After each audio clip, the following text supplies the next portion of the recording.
नमस्कार साथियों। हर चुनाव महत्वपूर्ण होता है, ऐतिहासिक होता है और जीतने वाले और हारने वाले सबके लिए कुछ न कुछ वो सिखा कर जाता है। जम्मू कश्मीर में 10 साल बाद एक चुनाव हुआ। जिन परिस्थितियों में हुआ वो आपके सामने है। कैसे जम्मू कश्मीर को बेइज्जत किया गया, राज्य का दर्जा छीना गया, वो आपके सामने है। और कैसे केंद्र सरकार ने रूल बाय प्रॉक्सी अपने लेफ्टिनेंट गवर्नर के माध्यम से किस तरह से जम्मू कश्मीर में भ्रष्टाचार, कैसे वहाँ के स्थानीय नागरिकों की न सुरक्षा का ध्यान रखा, न रोजगार का ध्यान रखा। लगातार जो खबरें, आतंकवाद बढ़ने की खबरें, जम्मू रीजन तक में आतंकवादी हमले होने लगे, न आम नागरिक वहाँ सुरक्षित महसूस करता है, न पर्यटक महसूस करते हैं अपने आप को सुरक्षित। कश्मीरी पंडितों से जो वादे किए गए वो बिल्कुल भुला दिए गए पिछले 10 साल में। ये सब इन परिस्थितियों के बीच में जम्मू कश्मीर में एक चुनाव हुआ, ऐतिहासिक चुनाव था और जम्मू कश्मीर के बाशिंदों ने एक स्पष्ट जनादेश दिया। जम्मू कश्मीर, आज भी हम उसको राज्य ही मानते हैं, तो मैं तो यही कहूँगा कि जम्मू कश्मीर राज्य के लोगों को बहुत बहुत मुबारक कि उन्होंने इस चुनाव में बढ़ चढ़कर हिस्सा लिया और करारा जवाब दिया उन लोगों को जिन्होंने जम्मू कश्मीर की इज्जत को रौंदने में कोई कसर नहीं छोड़ी थी।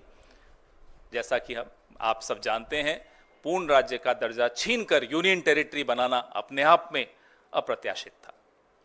हरियाणा में चुनाव हुआ जिसके नतीजे बिल्कुल अप्रत्याशित हैं और यहाँ तक कि यह भी कहेंगे कि अस्वीकार्य हैं।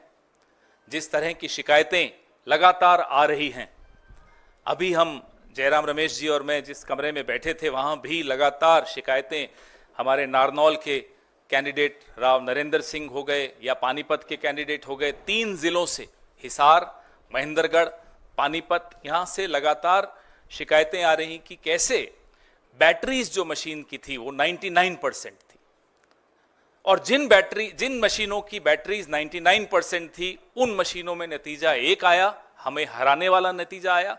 और जो मशीनें नहीं, जिनको छेड़ा गया, जिनकी बैटरी 60-70% जो स्वाभाविक है होनी चाहिए थी, उसमें हम जीत रहे हैं हमारे कैंडिडेट।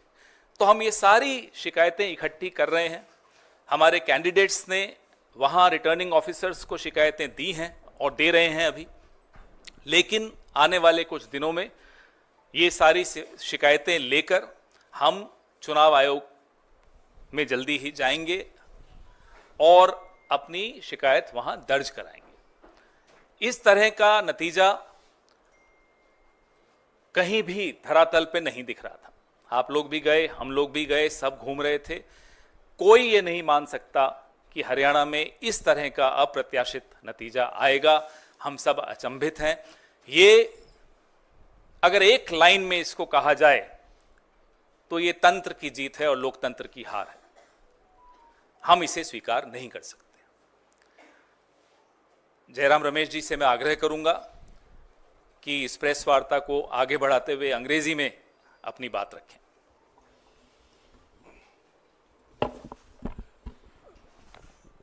मैं सिर्फ ये बात कहूँगा कि जम्मू और कश्मीर के जनता ने स्पष्ट जनादेश दिया है नेशनल कॉन्फ्रेंस और इंडियन नेशनल कांग्रेस के गठबंधन को। भारी बहुमत से उनको जिताया है। सरकार बनेगी, साझा कार्यक्रम होगा और पूरा प्रयास किया जाएगा। हम पीछे नहीं हटेंगे। इस गठबंधन सरकार की प्राथमिकता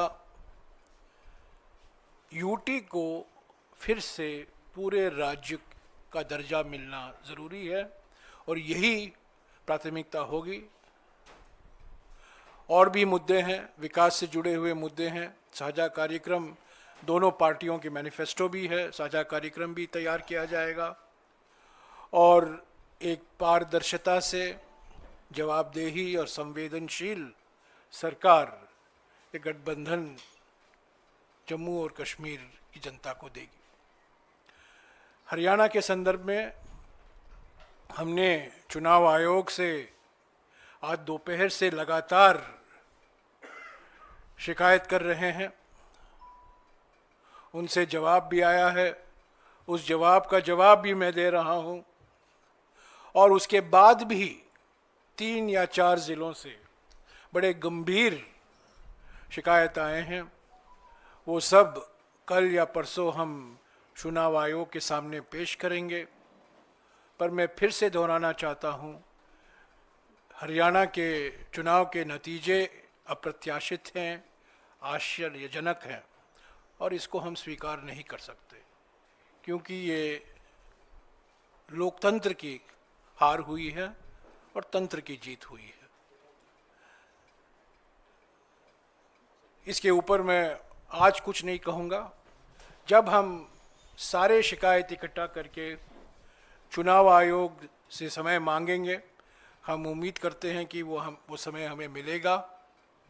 कल या परसों तक हम उम्मीद करते हैं कि हम चुनाव आयोग के सामने एक विस्तार से, जो अलग अलग ज़िलों से, अलग अलग असेंबली कंस्टिट्यूएंसी से शिकायतें आई हैं, कुछ आज हमने इलेक्शंस कमीशन के सामने रखा था, पर और भी हैं और बड़े गंभीर मुद्दे हैं ईवीएम को लेकर।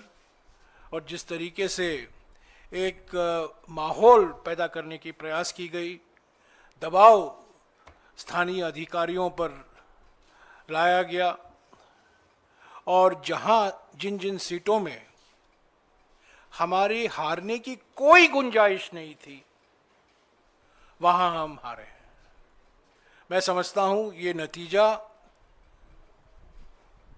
लोक भावना के खिलाफ है, जो जमीनी हकीकत है और सभी ने ये हकीकत को महसूस किया है, ये नतीजा उसके खिलाफ जाता है। I will just repeat this in English very briefly. The people of Jammu and Kashmir have given a clear, decisive, convincing mandate to the National Conference, Indian National Congress Alliance. The priority for the alliance government will be the restoration of full statehood for the Union Territory of Jammu and Kashmir. Of course, we have our manifestos, we will have a common program, and both the National Conference and the Indian National Congress are duty-bound to give a government, an administration that is responsible, responsive, accountable, and transparent to the people of Jammu and Kashmir. I just want to say that the people of Jammu and Kashmir have defeated the mischievous designs of the BJP to engineer a majority of its own.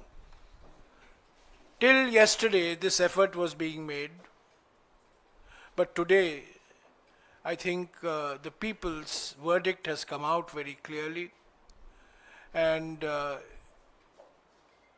the moves of the BJP and those who were managing the elections to somehow cobble up a majority has been defeated.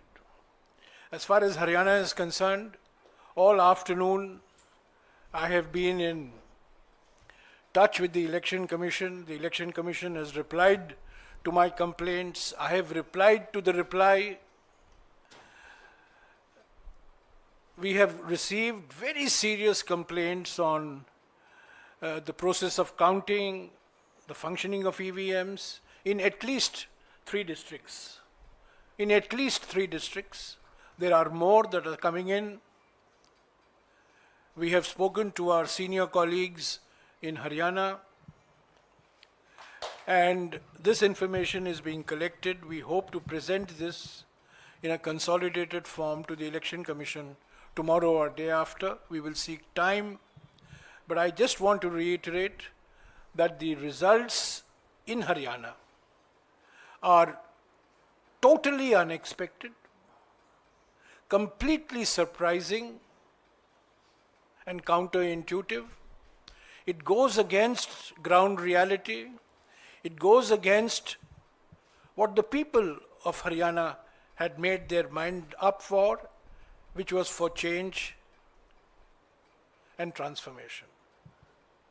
I think under these circumstances, it is not possible for us to accept the results that have been announced today. Serious questions have been raised by our candidates. We will bring it to the notice of the Election Commission. And what we have seen today in Haryana is, I think, a victory for manipulation, a victory for subverting the will of the people, and it's a defeat for transparent democratic processes. So I will only say this, but the chapter on Haryana is not complete. It will continue. The chapter in Jammu and Kashmir, of course, there will be a coalition government. And as I said till yesterday, various attempts were being made to ensure that the majority will not come to the INC-NC coalition, but the people of Jammu and Kashmir have given a very clear mandate for this coalition government. Thank you. Sir मेरा सवाल sir आपको नहीं लगता कि आप ये कह रहे हैं कि जम्मू कश्मीर के अंदर कोalition को मैंडेट मिला, लेकिन 38 सीटों में से कांग्रेस सिर्फ 6 जीत पाई है, 6 पे ही आगे चल रही है, आप लोगों के खाते में उतनी ही आई, वहाँ पर एज ए पार्टी आप लोगों को नुकसान हुआ है। और आपके जो कोalition पार्टनर्स हैं शिवसेना की तरफ से, जो उनकी सांसद है, उन्होंने कहा जहाँ पर भी कांग्रेस की बीजेपी से सीधी लड़ाई होती है वहाँ पर कांग्रेस उनको नहीं हरा पाती, अलायंस के साथ ही हरा पाती है। और हरियाणा में आपको लगता नहीं कि इन फाइटिंग का नुकसान हुआ? 16 आपके सिटिंग विधायक जो है वो चुनाव हारे हैं, उस पर क्या कहेंगे आप? हरियाणा के बारे में जो कुछ हमें विश्लेषण करना है ज़रूर हम करेंगे, पर पहली बात, हमें इलेक्शन कमीशन तक जो शिकायतें आ रही हैं अलग अलग ज़िलों से, वो पहुंचाना है। हमने क्या किया, क्या नहीं किया, गलती कहाँ हुई, इसका विश्लेषण ज़रूर होगा, इस पर चिंतन ज़रूर होगा, बहस ज़रूर होगी, एक समिति का भी गठन होगा। ये प्रथा रहा है कांग्रेस पार्टी में, और सबसे बातचीत करके ही ये विश्लेषण होगा। पर अभी विश्लेषण का वक्त नहीं है। अभी सबसे महत्वपूर्ण बात यह है कि हमसे जीत छीना गया है,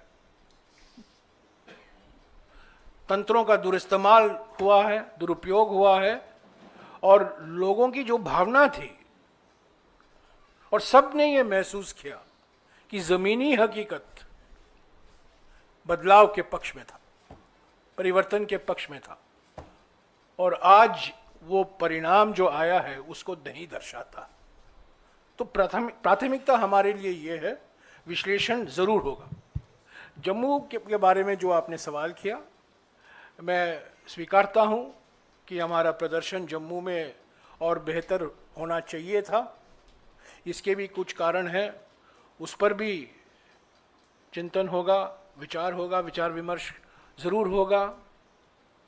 पर महाराष्ट्र में मैं याद दिलाना चाहता हूँ कि लोकसभा चुनाव में कांग्रेस पार्टी पहले स्थान पर थी,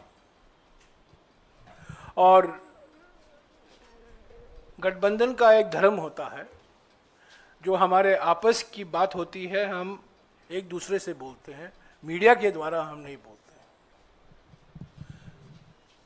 हम गठबंधन में हैं महाराष्ट्र में, उस गठबंधन को मजबूत करना हमारा कर्तव्य बनता है। हम कुछ नहीं कहेंगे हमारे गठबंधन के साथी दलों के बारे में, पर जो चुनाव के नतीजे आए हैं हरियाणा को लेकर, उस पर कई सवाल, गंभीर सवाल उठे हैं। उसको आगे ले चलना ईसी तक और ईसी के साथ बात करना हमारा फ़र्ज़ बनता है। अगले 2-3 दिन में हम वो करेंगे और जम्मू और कश्मीर में शीघ्र ही हम उम्मीद करते हैं कि एनसी और आईएनसी गठबंधन सरकार बनेगी, एक साझा कार्यक्रम तैयार किया जाएगा और जो जनता की उम्मीदें हैं उसको पूरा करने की पूरा प्रयास करेंगे और उसमें पहले स्थान पर जम्मू और कश्मीर को पूर्ण राज्य का दर्जा वापस लौटाना है। इसके लिए एनसी भी वचनबद्ध है और इंडियन नेशनल कांग्रेस भी वचनबद्ध है। हाँ, इधर पवन ने जो कहा कि जम्मू कश्मीर में जो जो आपने फैक्टर्स गिनाए वो सब सही थे, उसके बावजूद एक लग रहा था कि आपकी clear road ahead to victory है जम्मू में, जहां पर बीजेपी बहुत डाउन एंड आउट थी। क्या ये सच है कि जो रिपोर्ट्स वहाँ से आ रही हैं कि आपका पार्टी यूनिट, आपके लीडर्स, यहाँ तक कि आपका general secretary incharge of Jammu Kashmir completely compromise थे और उन्होंने बीजेपी से सकम करके, कॉम्प्रोमाइज करके ये हार आपके हाथ में दी है? क्योंकि 6 सीट में ये अभी आगे हैं और कितना गिरेगी पता नहीं, या ऊपर होगी, पर ये जो सिचुएशन है जो आपने बीजेपी को विक्ट्री दी है जम्मू में, ये आपकी पार्टी के लोगों ने दी है। क्या इसे आप एग्री करेंगे? जैसा कि मैंने कहा, जीतें या हारें उस पर तुरंत प्रतिक्रिया देना ना केवल गलत होता है, वो प्रतिक्रिया सही भी नहीं होती। बिना विश्लेषण के, बिना सबसे इनपुट लिए, बिना सब कार्यकर्ताओं से बैठक करके उनके विचार जाने, मैं नहीं मानता कि इस तरह की किसी प्रतिक्रिया पर हम कोई मोहर लगा सकते हैं। सर, अरे पूछ लीजिए।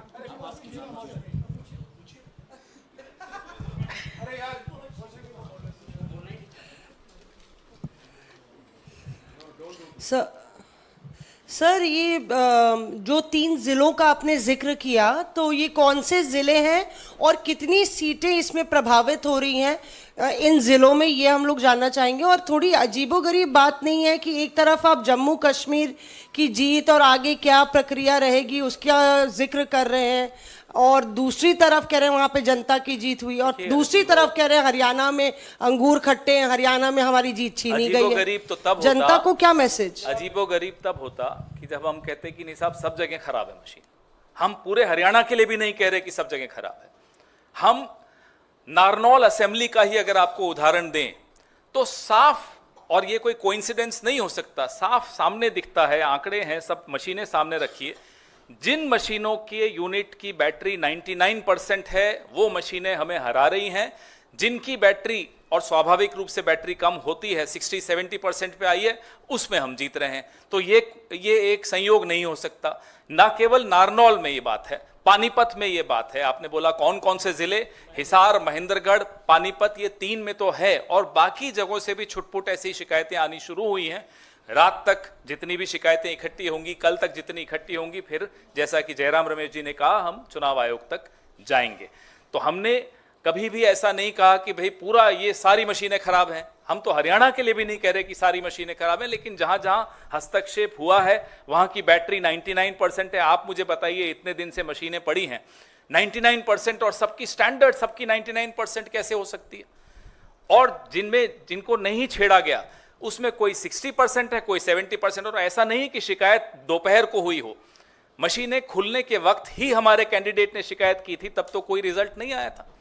तभी राव नरेंद्र सिंह जी ने उसी वक्त शिकायत करनी शुरू कर दी थी, हमें फोन करना शुरू कर दिया था, तब रिजल्ट आना शुरू नहीं हुआ था। इनफैक्ट तब तो आप लोग बाहर जो हमें दिखा रहे थे कि रुझान हमारे पक्ष में चल रहे थे 70-71 सीट पे, तब भी हमने लिखित शिकायत हमारे राव नरेंद्र सिंह जी ने और पानीपत वाले कैंडिडेट ने करनी शुरू कर दी थी। So you said that results are not acceptable to the Congress. Could you elaborate on that? And what are the, apart from approaching the EC will you also take legal recourse? What do you exactly mean when you say that it is not acceptable to you? Well in response to जो मौसमी ने सवाल किया था कितने सीटों का सवाल है, हमारा अनुमान है कि 12-14 सीटें ऐसे हैं जहां गंभीर, इससे भी ज़्यादा हो सकती हैं, पर पहला लिस्ट जो हमने तैयार किया है 12 या 14 सीटें ऐसे हैं जहां गंभीर सवाल उठाए गए हैं उम्मीदवारों द्वारा। तो ये कल ही बता पाएंगे फाइनल कितने सीटें हैं, पर आज मैं बता सकता हूं 12 से 14 सीटें पर गंभीर सवाल उठते हैं। The reason why, we are not accepting it is because not only is it surprising, not only is it unexpected, but there are serious issues that have been raised on the integrity of the counting process, of the functioning of the EVMs, in at least 4 districts, as my colleague has already identified, in which about 12 to 14 constituencies are involved. It could be more. We will have the final list tomorrow. We'll share it with you. We will be going to the Election Commission. Election Commission is our first stop. We have to go to the Election Commission. It's a constitutional body. It's an independent body. We expect it to function constitutionally and independently. And so we will be seeking time from them. We hope to get time from them. We hope to submit our list of detailed complaints to them. And then afterwards, whatever is required to be done will be done. But as of today, we cannot accept the fact that the results reflect the proper functioning of our democratic system. There are serious questions on the integrity of the instruments of the system, namely the EVM, and also the extraordinary pressure that has been brought to bear on local administration officials. Remember, Haryana has been a double-engine government, so it's a double-engine pressure. It's a pressure from the state government and a pressure from the union government as well. So there was an environment in which people have lost by 200 votes, 300 votes, 50 votes. People who were leading, who had healthy leading margins, have ended up losing by 100, 200, 250 votes. This can be explained only by manipulation and pressure.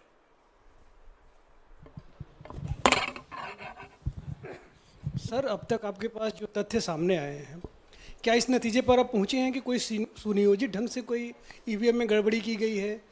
क्या आप ऐसा कोई नतीजे पे पहुंचे हैं कि कोई सुनियोजित ढंग से हुआ है ऐसा कुछ, या अभी उसमें देखना बाकी है कि ईवीएम में गड़बड़ी कोई बड़े पैमाने पर की गई है? भाई, अगर 99% बैटरी स्टैंडर्ड एक के बाद एक मशीनों पे निकल रही हो और उन्हीं मशीनों पे कांग्रेस का उम्मीदवार हार रहा हो, जिन मशीनों पे 60-70 स्वाभाविक जो होना चाहिए उतनी बैटरी उस पे हम जीत रहे हो, तो आप बताइए सुनियोजित नहीं माना जाएगा तो क्या माना जाएगा? ये नतीजे सवाल खड़े करते हैं और इन सवालों को ढूंढना हम सबका राजधर्म है। हम सबको इस लोकतंत्र को बचाने के लिए इन सवालों का जवाब ढूंढना चाहिए, आपको भी और हमको भी।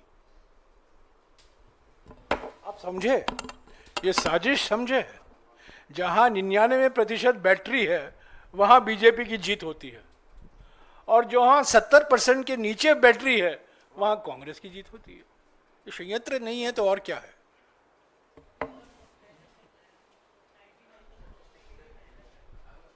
हाँ जी, 2 राज्यों के चुनाव हो जाने के बाद अब नहीं, अभी इन 2 राज्यों तक ही सीमित रखेगा। नहीं, 2 राज्यों के बाद मैं उसी पे सवाल कर रहा हूँ। 2 राज्यों के चुनाव हो जाने के बाद परिणाम भी आ गए हैं, तो ईवीएम को लेकर के क्या मत है आपके? यही तो बात कर रहे हैं हम लोग। चलिए, और कोई सवाल? हाँ जी,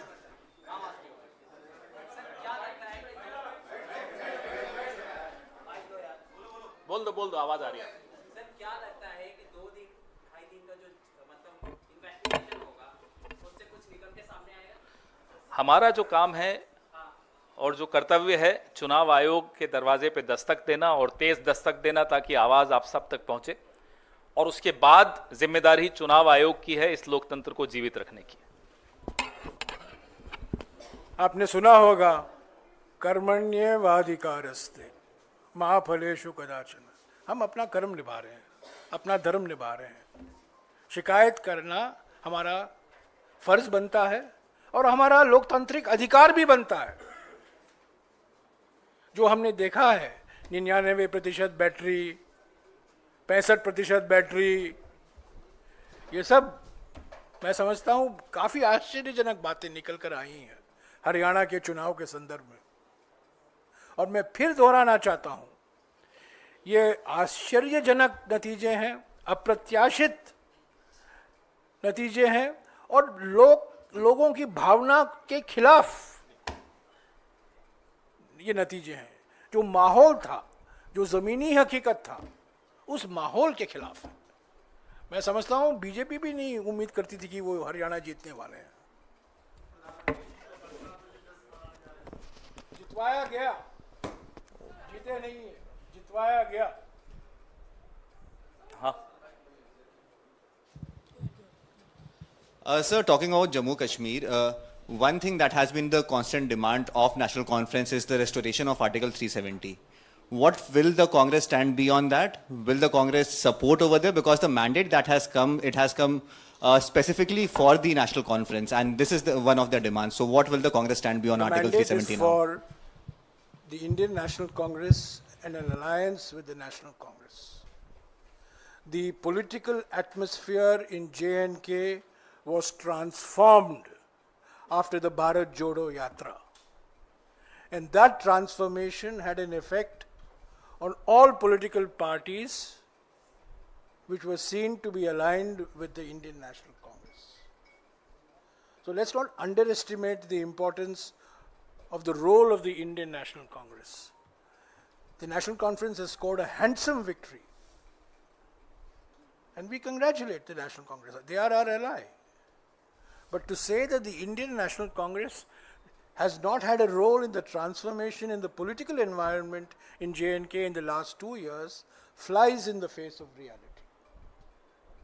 The Bharat Jodo Yatra was a transformational movement as far as the politics of J&K is concerned.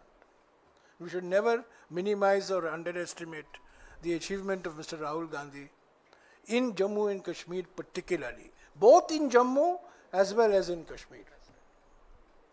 Our priority, you asked the question, our priority immediately, Mr. Gandhi has already said this in his election campaign, the Congress president has said it in his election campaign. Our immediate priority is to restore full statehood to Jammu and Kashmir. It was downgraded to the status of a UT 5 years ago. It's never happened before in Indian history. It should not happen. But restoration of full statehood status and giving a democratically elected chief minister and his council of ministers full constitutional authority is our priority. We don't want an alliance government to be at the beck and call of the LG. The LG cannot run Jammu and Kashmir anymore. Jammu and Kashmir has to be run by this democratically elected government.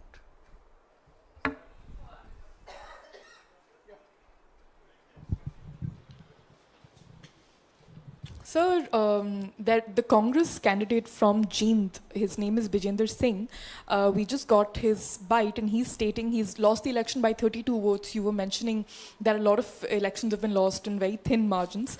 And while you also spoke about the foul play, he has said that this defeat is because of the independent candidate cutting his share. So that does... There could be different reasons in different areas. What the complaints that we've got and that we are getting are from 3 districts primarily.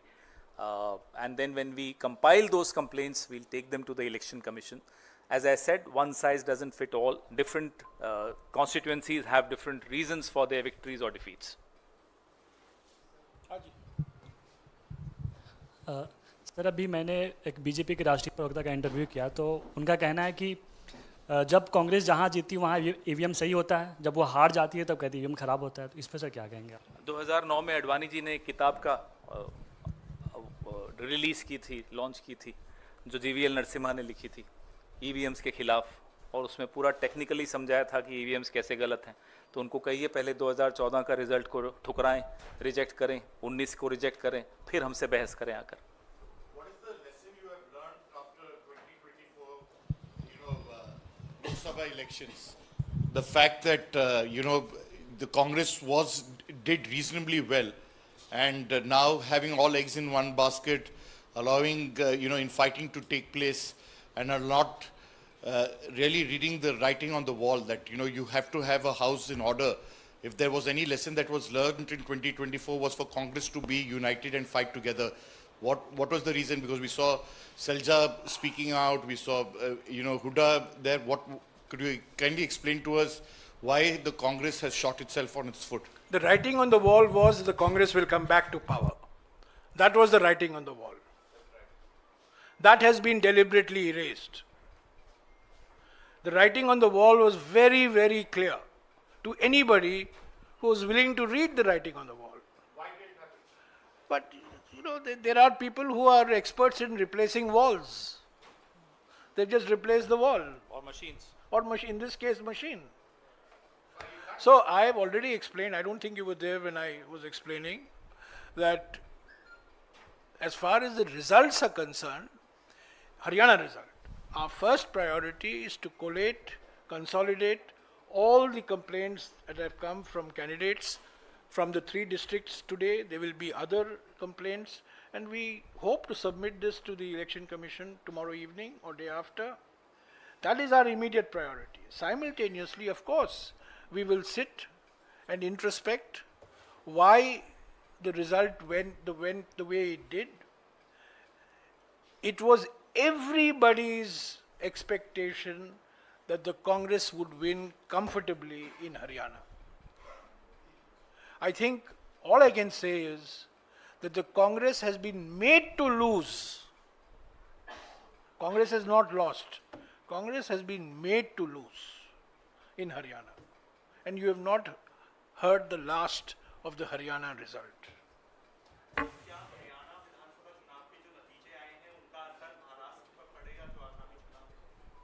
Lok Sabha में हरियाणा में आपने देखा हमारी कैसी अच्छी performance रही। कभी भी किसी एक नतीजे को दूसरे नतीजे से तुलना नहीं करनी चाहिए। यही हम सीखे हैं पिछले 20-25 साल। बिल्कुल नहीं, जोश बढ़ गया है। हमारे कार्यकर्ताओं में रोष भी है, गुस्सा भी है, और हमारे समर्थकों में भी पूरा रोष है। अगर कोई ये सोच लेता है कि हमारे हाथ से जीत छीन सकता है, तो आने वाले चुनावों में उसको जवाब मिलेगा। Thank you.